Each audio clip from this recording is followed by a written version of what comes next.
চালাতে চালাতে পিছন দিক থেকে মেরে দিল বা সামনের দিক থেকে একটা কোনো গরু ছাগল চলে আসলো, বাঁচাতে গিয়ে আমি গাছের মধ্যে টক্কর খেলাম, তাহলে যদি আমার মাথায় যদি লাগে হেলমেট না থাকলে তাহলে মাথাটাই চলে যাবে, ওখানে স্পট হয়ে যাবে, তাহলে বাঁচলো কি না? আচ্ছা, গাড়িটার যত্ন নাই কেন?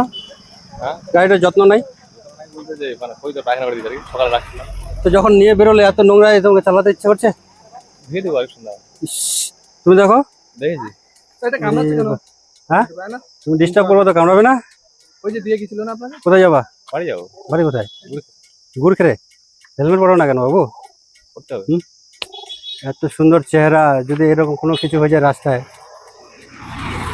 হেলমেটটা পরবা। বাড়িতে কে কে আছে? বাবা মা আছে, বিয়ে করো নাই? হেলমেট পরবা, ঠিক আছে? হেলমেট পরবে নিজের সেফটির জন্য। দোকান পাট করছো কি জন্য? কোনোদিন একদিন দেখা গেলে উড়েই চলে গেলে, যেভাবে গাড়ি নিয়ে চালাচ্ছ, ঠিক আছে? হেলমেট চালাবা না, না কেস খাবে কোনোদিন? কেস খাবো না। কেস খাবা না?